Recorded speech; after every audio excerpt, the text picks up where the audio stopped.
नमस्कार दोस्तों। जैसा कि हम सभी जानते हैं कि बिहार सिविल कोर्ट ने हाल ही में यूडीसी का फाइनल रिजल्ट जारी किया है। तो सबसे पहले तो आप में से जिनका भी final selection Bihar civil court UDC में हुआ है, उन सभी को ढेर सारी शुभकामनाएं। और जिनका किसी भी कारण से नहीं हो पाया है, उन सभी को यही कहना चाहूँगा कि कोई बात नहीं है, हिम्मत हारने की कोई ज़रूरत नहीं है। ये वीडियो डिफरेंट गवर्नमेंट डिपार्टमेंट में जॉब कर रहे लोगों से उनके जॉब के प्रोफाइल के बारे में बात करके एवं उनके अनुभवों के आधार पर तैयार की गई है। इसलिए मैं आप लोगों से ये रिक्वेस्ट करूँगा कि इस वीडियो के पर्पस को अच्छी तरह से समझने के लिए आप इस वीडियो को शुरू से अंत तक ज़रूर देखें। सबसे पहले तो जो लोग स्टूडेंट हैं वो आंख बंद करके इस जॉब को ज्वाइन कर लें, पोस्टिंग चाहे बिहार के किसी भी डिस्ट्रिक्ट में हुई हो। और जो लोग जॉब में हैं उनके लिए सारे पॉइंट्स पर हम लोग डिटेल में डिस्कस करेंगे, लेकिन सबसे पहले मैं आप लोगों से ये कहना चाहूँगा कि अगर आपको जॉब में रहते हुए आगे कुछ अच्छा करना है, मेरे कहने का मतलब है कि बीपीएससी या यूपीएससी या अदर स्टेट पीसीएस का एग्ज़ाम आपको क्लियर करना है, या फिर बिहार की बहुत सारी वैकेंसी जो अभी आई हुई है लाइक एईडीओ, बीएसएससी, सीजीएल यानी कि सचिवालय सहायक, तो आपको सिविल कोर्ट ज्वाइन नहीं करना चाहिए, क्योंकि सिविल कोर्ट में ज़्यादा प्रॉब्लम तो टाइम मैनेजमेंट और एक्सेस वर्कलोड का ही होने वाला है। अदरवाइज आप ज्वाइन कर सकते हैं, ये आपका निर्णय है। वैसे जब आप दूसरे तरीके से इस सफलता या असफलता को देखते हैं तो आप पाएंगे कि ये कोई आखिरी सफलता या असफलता नहीं है। अभी तो एक लंबा सफ़र तय करना बाकी है, क्योंकि आप सभी को अभी बहुत कुछ पाना और बहुत कुछ आगे तक जाना है। जैसा कि आप सभी स्टूडेंट्स को ये मालूम ही होगा कि दिसंबर से फरवरी और मार्च तक अभी बिहार में बहुत सारे इससे कहीं बेहतर पोस्ट के लिए एग्ज़ाम्स होने वाले हैं, जैसे एईडीओ, असिस्टेंट एजुकेशन डेवलपमेंट ऑफिसर, जिसमें केवल एक ऑब्जेक्टिव एग्जाम से सिलेक्शन होने वाला है। बीएसएससी सीजीएल, जिसे एएसओ भी कहते हैं, 71st बीपीएससी प्री बिहार दरोगा, PSO block statistical officer, BPSC teacher, RRB NTPC की एग्ज़ाम अभी होनी है, हाई कोर्ट स्टेनोग्राफर हो रहे हैं, एंड सुप्रीम कोर्ट में जूनियर कोर्ट असिस्टेंट का भी फाइनल होने वाला है, और भी बहुत सारे एग्ज़ाम जो यूडीसी से कहीं ना कहीं जॉब प्रोफाइल और कैरियर के मामले में बहुत बेहतर जॉब्स हैं। तो ऐसे लोग जो यूडीसी ज्वाइन करेंगे उनको तो सुबह के 10 बजे से शाम 5:30, 5:30, 5:30 बजे तक ऑफिस में अपना योगदान देना ही पड़ेगा। और कोर्ट में ड्यूटी के दौरान आप किताब या मोबाइल फ़ोन शायद ही देख पाएँ, तो आपको स्टडी करने का टाइम मोस्टली रात में या फिर संडे को ही मिल पाएगा। इसके अलावा बहुत सारे अदर फैक्टर्स भी होंगे, जो आपके प्लेस ऑफ पोस्टिंग, आप वहाँ अपने फैमिली के साथ रहेंगे या सिंगल रहेंगे, इस पर भी डिपेंड करेगा। खैर, अब हम आते हैं इस वीडियो के मेन टॉपिक पर। जैसा कि आप लोगों ने थंबनेल में देखा होगा कि जो लोग ऑलरेडी कहीं ना कहीं किसी न किसी जॉब में हैं उनको यूडीसी ज्वाइन करना चाहिए या नहीं। पिछले कई दिनों से रिजल्ट आने के बाद से ही मेरे टेलीग्राम पर आप में से बहुत सारे दोस्तों के मैसेजेज आ रहे थे कि वो लोग ऑलरेडी किसी न किसी जॉब में हैं और वो कहीं ना कहीं कन्फ्यूज़न या डायलेमा में हैं कि यूडीसी ज्वाइन करे या नहीं करे। मैं आप सभी के डिफरेंट करेंट जॉब से रिलेटेड वर्क प्रोफाइल का डिटेल में एनालिसिस किया हूँ और उन सभी लोगों से बात किया हूँ जो इस जॉब में भी काम कर रहे हैं, और फिर सिविल कोर्ट यूडीसी में काम कर रहे हैं कुछ सीनियर लोगों से भी बात करके डिटेल एनालिसिस करने के बाद ये वीडियो आपके लिए बना रहा हूँ। उम्मीद करता हूँ कि ये वीडियो आप लोगों के लिए बहुत हेल्पफुल होगा और कहीं ना कहीं आपकी दुविधा को भी दूर करेगा। तो आइए इस वीडियो के माध्यम से हम इसको डिफरेंट की फैक्टर्स के आधार पर डिटेल में समझने की कोशिश करते हैं। अगर हम डिफरेंट की फैक्टर्स को अगर देखें तो हमारे सामने जो सबसे पहला की फैक्टर्स आता है, जॉब को हम दो पार्ट में डिवाइड कर रहे हैं। सेंट्रल गवर्नमेंट की अगर जॉब की हम बात करें तो इसमें SSC, supreme court clerk and stenographer, railways, arm forces, banking sector, PSUs और भी ना जाने कितने सारे जॉब आते हैं। आप सभी इस बात पर गौर करेंगे, इस सेंट्रल गवर्नमेंट की कैटेगरी में जितने भी जॉब को मैंने मेंशन किया है वो ज़्यादा स्टेबल है, उनमें सैलरी स्केल ज़्यादा है, ज़्यादा timely new rules and policy implement किए जाते हैं, सोशल बेनिफिट्स अधिक है, हेल्थ इंश्योरेंस, हाउसिंग अलाउंसेस और ना जाने कितने सारे जॉब्स उसमें हैं। अभी हाल फिलहाल में बहुत सारे जॉब्स ऐसे हैं जिसमें सेंट्रल गवर्नमेंट बहुत आगे है। अगर हम इसके सेकेंड कैटेगरी पर बात करेंगे, स्टेट गवर्नमेंट जॉब पर, तो BSSC, BPSC teachers, Bihar police, court reader cum deposition writer, stenographer, BSPCL, etc, ये सारी चीज़ें आप देखेंगे कि कहीं ना कहीं इस कोर्ट क्लर्क से हर एक मामले में ज़्यादा है। यहाँ मैं मेंशन करता चलूँ कि बीएसपीएचसीएल को लेकर लोगों में बहुत सारी भ्रांतियाँ हैं। कुछ यूट्यूबर्स का तो ये भी कहना है कि बीएसपीएचसीएल की जो जॉब है वो पीएसयू की जॉब है और पीएसयू लॉस में चल रहा है। तो मैं आप लोगों से ये कहना चाहूँगा कि पीएसयूज गवर्नमेंट बॉडी होती है, गवर्नमेंट के अंडरटेकिंग्स होते हैं ये, और ये कभी बंद हो इसकी रेयरली ही चांसेज है। 100% श्योरिटी शायद ही कभी बंद हो जाए, वरना ये बंद नहीं होगा। स्मूथली वर्क करता है, टाइम बहुत अच्छा खासा मिलता है आपको। गवर्नमेंट जॉब में होने के साथ साथ आपको कॉरपोरेट वाली फैसिलिटी की फील होने वाली है इस तरह की जॉब में। आपको सोशल वेलफेयर स्कीम अच्छी मिलती है। यूडीसी फोर्थ लेवल का जॉब है एंड फोर्थ पे लेवल की बात कर रहा हूँ मैं, एंड बीएसपीसीएल फिफ्थ ग्रेड पे की जॉब है ये। तो इसके सैलरी में भी आपको बहुत ह्यूज डिफरेंसेस देखने को मिलेंगे। प्रोबेशन पीरियड की बात है फॉर 1 ईयर्स, उसके बाद आपको इसका क्लियर आपको अंदाज़ा मिलेगा। अगर आपको टाइम चाहिए आगे अच्छा करने के लिए कुछ, तो आपको ये करना पड़ेगा। अगर मैं अदर फैक्टर्स की बात करूँ तो place of posting, total salary, place of posting के रिगार्डिंग बहुत सारे मिथ्स यूट्यूब पर दिख रहे हैं। पहली बात तो यूडीसी में 2 साल तक आपको पोस्टिंग का सोचना ही नहीं है, जहाँ मिला वहाँ ज्वाइन करना होगा। उसके बाद 2 साल के बाद अगर म्यूचुअल ट्रांसफ़र आपको मिल जाता है, जिसकी बहुत कम संभावना है, क्योंकि पटना, मुजफ्फरपुर इन जैसे जगहों पर जो अच्छी खासी एक सिटी, डेवलप्ड सिटी है, इन जगहों पर तो कोई म्यूचुअल ट्रांसफ़र के लिए एग्री नहीं होगा। बिहार के हर एक कोने के व्यक्ति को पटना चाहिए। अब इसके बहुत सारे रीजन्स हो सकते हैं। पटना सबसे अच्छा, वो हमारे स्टेट की कैपिटल सिटी है, बहुत सारे फैसिलिटीज़ है, एजुकेशन, हेल्थ एक्सेट्रा एक्सेट्रा। तो बिहार के कहीं से भी होंगे, पटना मिला तो वो नहीं छोड़ेंगे, पहली बात।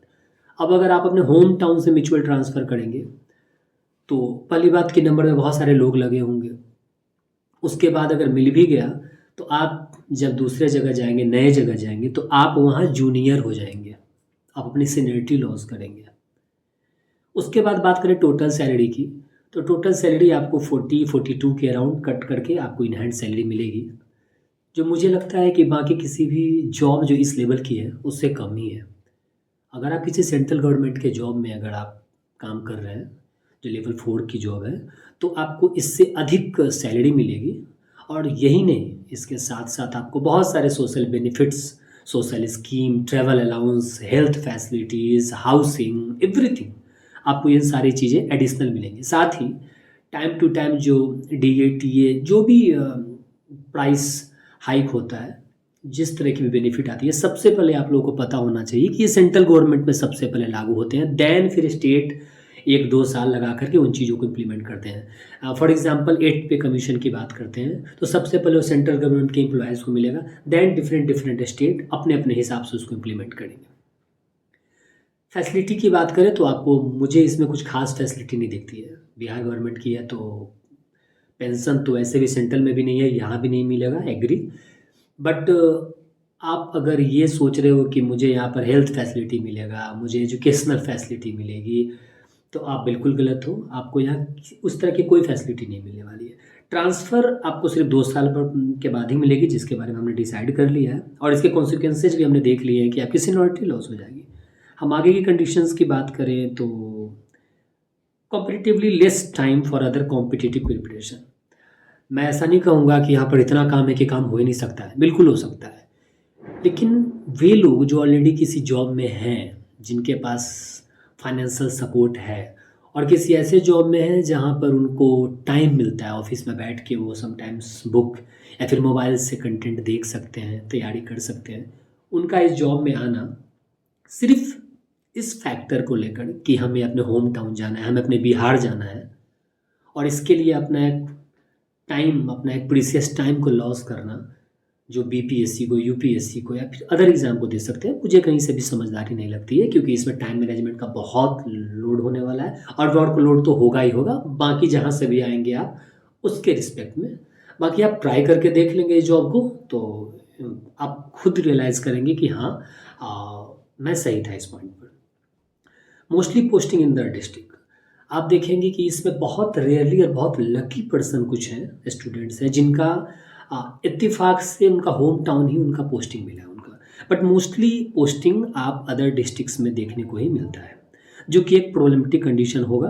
अगर ऑलरेडी आप सेंट्रल गवर्नमेंट के एम्प्लॉय हैं और आप अगर दिल्ली में हैं, वेस्ट बंगाल में है, झारखंड में, उड़ीसा में है, यूपी में है, नियर बाई स्टेट में, तो फिर आपकी दूरी वही होने वाली है जो आपके डिस्ट्रिक्ट से, अगर काफ़ी दूर की डिस्ट्रिक्ट कोई पड़ गई, बॉर्डर साइड डिस्ट्रिक्ट, तो आपकी दूरी वही रहेगी।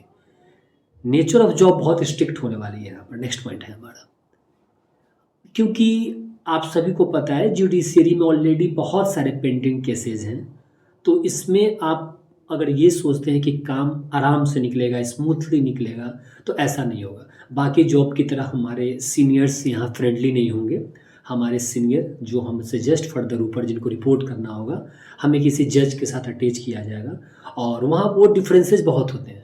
आप कुछ एक्सक्यूज़ नहीं दे सकते हैं, आप कुछ कैजुअल नहीं हो सकते, आपको बहुत स्ट्रिक्टली आपको डिसिप्लिन एंड मेंटेन करना पड़ेगा उस जॉब की डिग्निटी को। प्रमोशन की बात करें तो अगर मैं छोटा सा एग्जांपल लूँ कि अगर आप रेलवे में ग्रुप डी में हैं, तो आप डिपार्टमेंटल एग्ज़ाम दे करके लेवल 6 और लेवल 7 तक एएसएम और गुड्स गार्ड तक जा सकते हैं और उससे भी ऊपर जा सकते हैं, आप पर डिपेंड करता है।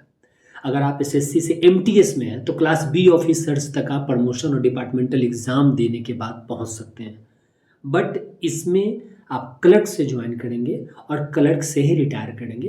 क्लर्क के पीछे का जो एक टाइटल होता है ना, सीनियर क्लर्क, जूनियर क्लर्क और ना जाने क्या, ये चीज़ें बदलेंगी, सैलरी भी टाइम टू टाइम बदलेगा, बट डेजिग्नेशन वही रहने वाला है, क्योंकि इसके अंदर प्रमोशन का कोई स्ट्रक्चर ही नहीं है।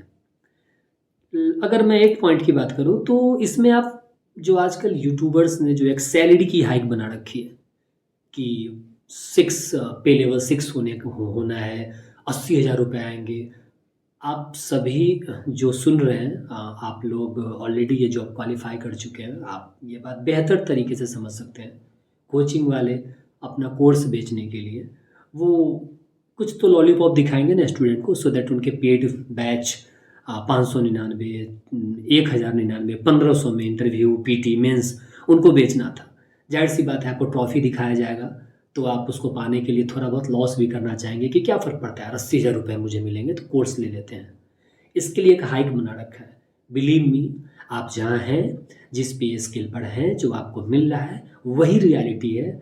और उसको छोड़ करके मेरे कुछ ऐसे भी ऑफलाइन क्लासेज के स्टूडेंट हैं जिनका बीएसपी एससीएल में भी उनका जॉब हुआ है और वहाँ लेवल 5 है, और वो ये एक्सक्यूज़ दे रहे हैं कि यहाँ लेवल 6 हो जाएगा। देखिए, मैं यही कहना चाहूँगा कि आप बिल्कुल ट्राई कर सकते हैं, आप फ्री हैं, आपका निर्णय खुद का स्वयं का आपका ही होना चाहिए बिल्कुल। बट हम सबको ये पता है, चाहे वो सुप्रीम कोर्ट हो, चाहे वो हाई कोर्ट हो, चाहे वो डिस्ट्रिक्ट कोर्ट हो, इनके पास जजेस या फिर अपने सब स्टाफ्स को देने के लिए इनके पास खुद का कोई फंड नहीं होता है। ये डिपेंड होते हैं सेंट्रल गवर्नमेंट, सुप्रीम कोर्ट के केस में, और स्टेट के केस में स्टेट गवर्नमेंट में होंगे जब ये हाई कोर्ट और सिविल कोर्ट की बात होगी। जहाँ तक मुझे पता चला है, डिमांड की गई थी लेवल पे लेवल बढ़ाने की, बट स्टेट गवर्नमेंट ने ये इनसफिशिएंट फंड बोल करके इसको पेंडिंग में डाल दिया है। तो मुझे इसकी चांसेस बहुत ही कम लग रही है फिलहाल। 2-3-4 साल बाद होगा तो उसकी बात नहीं कर सकते, तब तो उस हिसाब से तो BSPCL का 1 साल के बाद ही आपकी सैलरी 5 की होने वाली है, और फिर टाइम जिससे आप फ्यूचर में कुछ कर सकें। तो इस यूट्यूबर के बनाए हुए एक जाल में कि लेवल पे 6 हो जाएगा, सैलरी इतनी मिलेगी, वो सब कोर्स बेचने के लिए था। आप लोग बेहतर समझ पा रहे होंगे। 9th पॉइंट है ओवर वर्कलोड, जिसके बारे में ऑलरेडी हमने डिस्कस कर लिया है कि काम का बहुत प्रेशर होने वाला है आपके ऊपर। आप 10 से 5:30 के बीच में आप ये नहीं सोच सकते हैं कि हम कुछ किताब ले जाएंगे साथ में, ऑफिस में बैठ के किताबें देख लेंगे, हम मोबाइल में कुछ कंटेंट देख लेंगे, आगे की पढ़ाई कर लेंगे, कुछ क्लासेज ऑनलाइन ले लेंगे। तो ये आप बिल्कुल मिथ्या में जी रहे हैं, ऐसा कुछ भी नहीं होने वाला है। 10 to 5:30 ये टाइम कोर्ट का है और प्योर 100% कोर्ट का रहने वाला है। नेक्स्ट है वैकेशंस आर लिमिटेड फॉर सब स्टाफ्स। जनरली यूट्यूब पर एक ऐसा बना हुआ है कि कोर्ट में सबसे अधिक छुट्टी होती है, सबसे अधिक छुट्टी। आपको मैं बता दूं कि समर वैकेशन और विंटर वैकेशन का जो एक सपना दिखाया गया है ना, सबसे पहली बात कि ये सुप्रीम कोर्ट में लागू होता है, फिर कहीं जाके उसे थोड़ा बहुत कम high court and then civil court में। उसमें भी ये जो विंटर वैकेशन और समर वैकेशन का जो बताया गया ना कि 2-2 महीने कोर्ट्स बंद रहते हैं समर और विंटर के टाइम में, इसी तरह का कुछ, ये सब जजेज के लिए होता है। सब स्टाफ के लिए like ASO, clerk, court reader, steno, इन सब के लिए मैं कहीं से नहीं मानता हूँ कि इनको भी छुट्टी मिलती है। इनको काम करना पड़ता है, हाँ थोड़ी बहुत मिलेगी अलग बात है, बट वो आप इस भ्रम में ना रहें कि जजेस की तरह हमें भी 2 महीने कोर्ट बंद हो और हम भी नहीं जाएंगे। इससे कहीं बेहतर जॉब मैं स्टोनोग्राफर का मानता हूँ। वर्कलोड कम है, आप जजेस के जब जज बैठते हैं तो आप वहाँ बैठेंगे, उनके साथ काम करेंगे और थोड़ा बहुत आफ्टर बेंच सेटिंग के बाद आप काम करेंगे। क्लर्क की जॉब बहुत हार्ड होने वाली है। अब ये डिपेंड करता है आप पर कि आप कौन सा जॉब ज्वाइन करेंगे। मेरे हिसाब से इसका क्लियर कंक्लूजन यही है कि आप कुछ फ्यूचर में करना चाहते हैं तो आप इस जॉब को मत ज्वाइन कीजिए अगर आप फाइनेंशियल स्टेबल हैं, और अगर आप एक स्टूडेंट हैं तो डेफिनेटली ज्वाइन कीजिए, वरना इसे स्किप करना ही सही रहेगा। तो दोस्तों, मेरे एनालिसिस के अकॉर्डिंग ये कुछ की फैक्टर्स थे जिनके बेस पर आप ये डिसीजन ले सकते हैं कि आपको यूडीसी ज्वाइन करना चाहिए या नहीं, या फिर यूँ कहें कि यूडीसी ज्वाइन करना आपके फ्यूचर गोल्स के लिए सही होगा या नहीं। मैं उम्मीद करता हूँ कि ये वीडियो आप लोगों के लिए हेल्पफुल होगा और आपके कन्फ्यूजन को दूर करेगा। अगली वीडियो उन लोगों के लिए होने वाली है जिनका नाम वेटिंग लिस्ट में है और उनके फाइनल मेरिट में आने के क्या चांसेज हैं। तो नेक्स्ट वीडियो के नोटिफिकेशन के लिए आप इस चैनल को सब्सक्राइब कर सकते हैं and please press the bell icon for notifications obviously. और अगर ये वीडियो आप लोगों के लिए किसी भी तरह से हेल्पफुल रहा हो या आपके कुछ सजेशंस हों तो please write in the comment box. Thank you so much.